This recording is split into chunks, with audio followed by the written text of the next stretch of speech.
Dobrynya Nikitich, dragonslayer, Bogatyr for the Grand Duchy of Kiev, and a catgirl. But what about the Dobrynya of Fate Grand Order? How well does she compare to her mythological counterpart, and what grade would I give her depiction? Let's find out. First off, spoiler warning for Tunguska Sanctuary, which was just released on the NA version of the game. If you haven't finished Tunguska and don't wish to be spoiled, then please come back to this video another time. It'll still be here. Now with that said, let's continue. Dobrynya is a rider class servant, which is a pretty solid choice for her. I mean, we even get to meet her mount in Tunguska, a dragon which is named Dragon. As creative as that name is, there is something fishy going on here. Because the thing is, the mythical Dobrynya rode a horse named Folklore, and yet here she is riding a dragon named Dragon. What's going on here?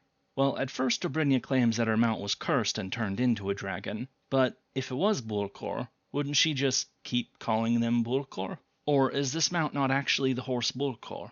I have many questions, but no answers. In any case, rider is still a solid choice for Dobrynya. Getting into her character design, we get to jump into the gender question because the mythical Dobrynya was, in fact, male. This is brought up early on in Tunguska, too, with members of Chaldea asking if this is one of those situations where Dobrynya was secretly female in real life, if she's basing her appearance off of their wife, or something else. Dobrynya is not very forthcoming about this, but there are some hints as to what might really be going on here. For starters, early on Dobrynya mentions that she did a great job mastering human words, as if to say she isn't actually human.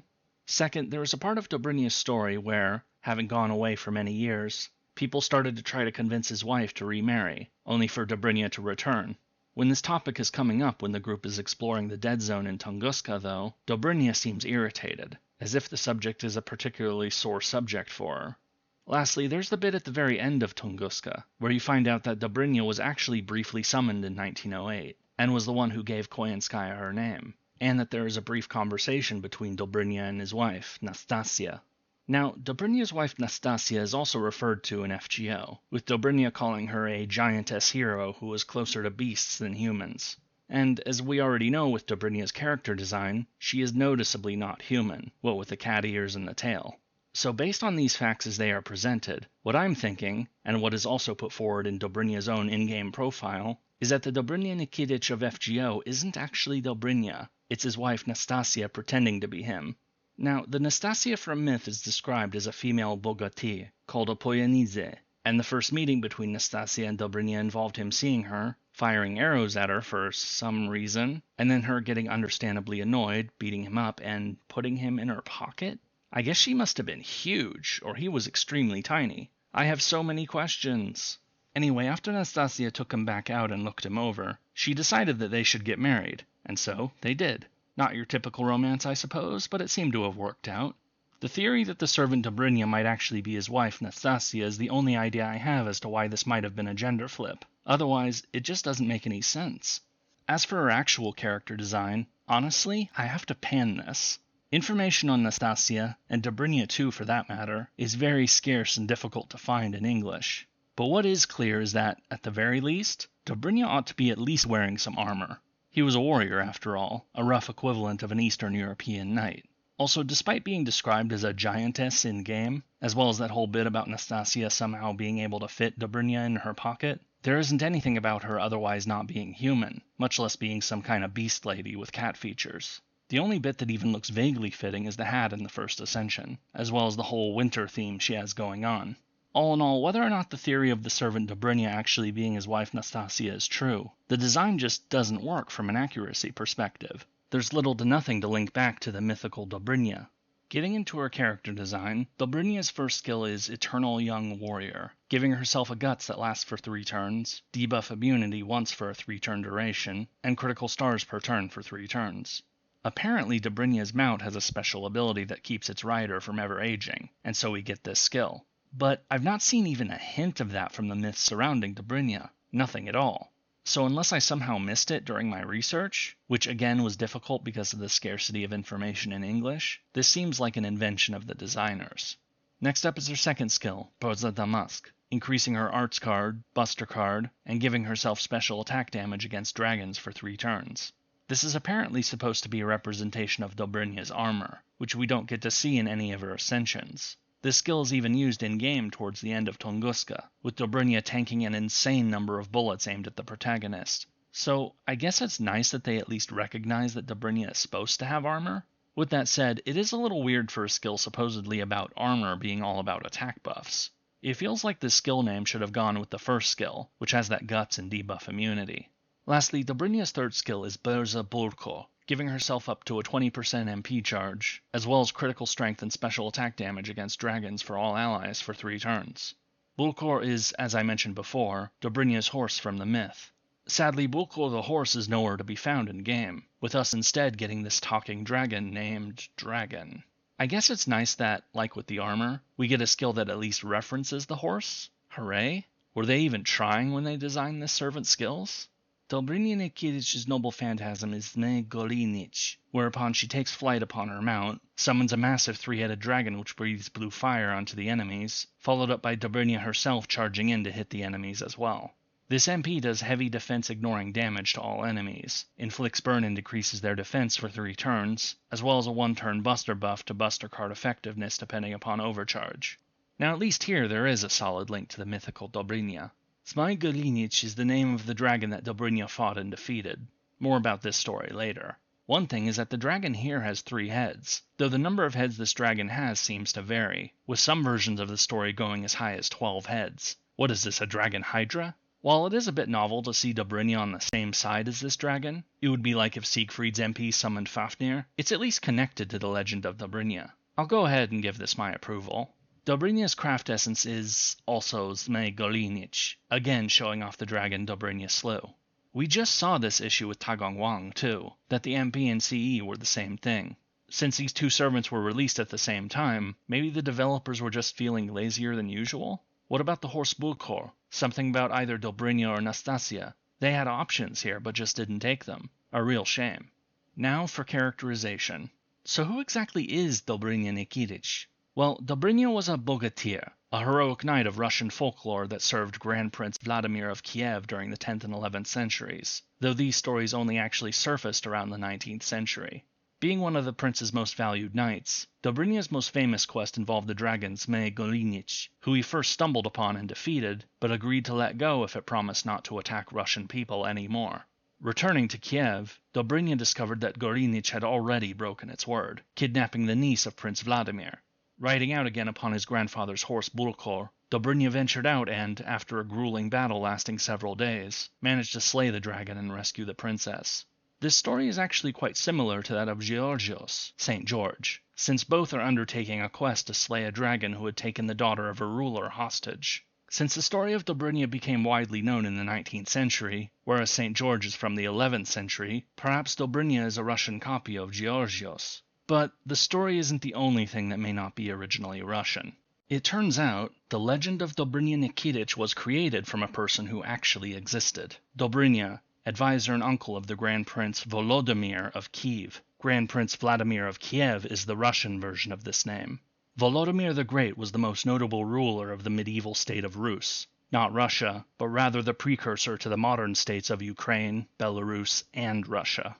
Now, what I am about to say is going to make reference to both history and current real-world events. And while this should go without saying, what I say here is my own personal opinion.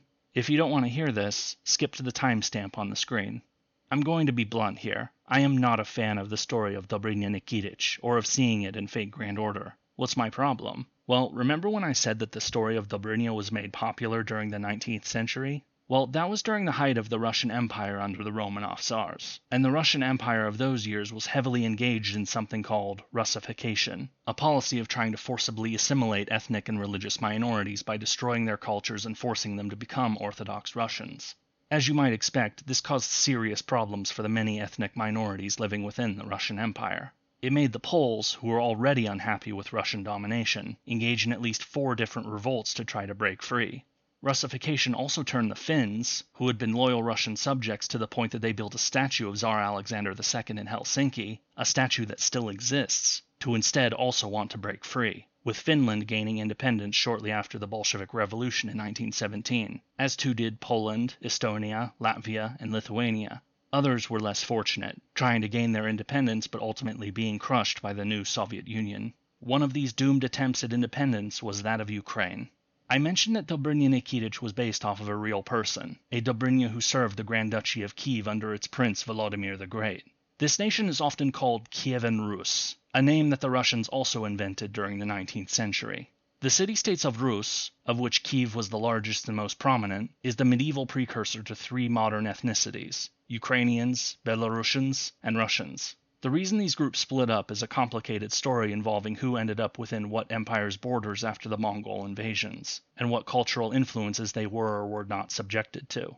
Eventually, after over 2 centuries of collaboration and subservience, a small duchy on the far outskirts of what was the old state of Rus would break away from their Mongol overlords, creating a new state around Muscovia, a city founded during the final century of medieval Rus's existence, but which only started to gain significance after the fall of Kiev to the Mongol invasions.